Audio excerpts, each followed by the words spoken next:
Sì, oggi abbiamo un po' esagerato però con Batticuore, perché una partita dove siamo partiti benissimo, volevamo chiudere, abbiamo fatto 3 gol primo tempo, c'erano tutte le intenzioni di non soffrire così tanto, siamo riusciti veramente a complicarla fino al punto che quasi alla fine non esultavamo neanche, e invece è un grandissimo traguardo questo, dobbiamo essere molto felici, e magari se ci rimane un po' di timore e di paura che abbiamo corso oggi, la dovremo mettere in campo, ci servirà per mercoledì che c'è una finale che ci aspetta.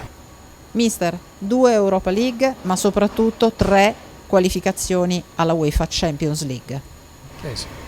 Beh, il risultato è straordinario, quest'anno ancora di più, perché quest'anno abbiamo battagliato con tutte le big punto a punto, hanno ceduto a turno prima loro.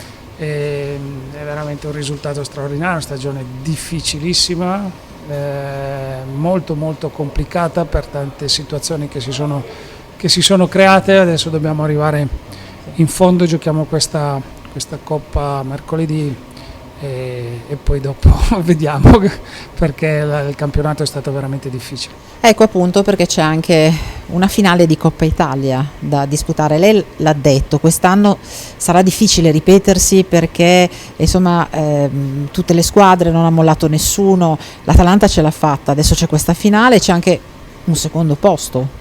Sì, però ci arriviamo col morale bello alto, con la consapevolezza di essere dentro la Champions, che era il risultato straordinario per noi. Poi è chiaro che in questi 4 giorni insomma gli obiettivi sono ancora molto alti. Quando ha cominciato a crederci nella terza qualificazione consecutiva alla Champions?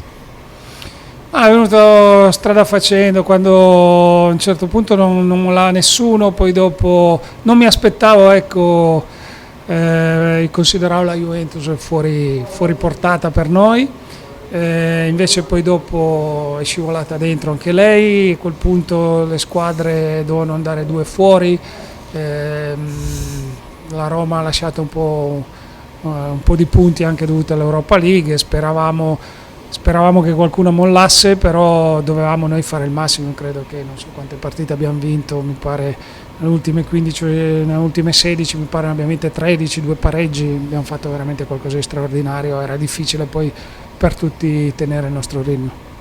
Bergamo sempre più internazionale, grazie all'Atalanta.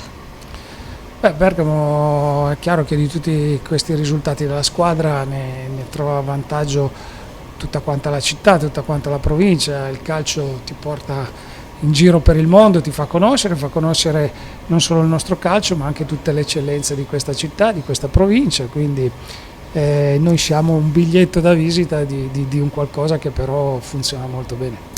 Complimenti per la terza qualificazione alla Champions, però adesso concentrazione alla finale di Coppa Italia e poi al gran finale di campionato contro il Milan. Sì, adesso tutte le energie sulla Coppa, ma questo penso non ci sia bisogno di aggiungerlo. È chiaro che ci arriviamo con la Champions in tasca, questo era un altro traguardo difficilissimo da pensare, perché tutti immaginavamo un po' di tempo fa di poter arrivare all'ultima col Milan, di giocarci lì in quel momento, anzi di sperare di arrivare a quel momento e giocarci ancora la Champions, e invece siamo stati capaci di arrivarci prima, e quindi ci dà ancora più energia.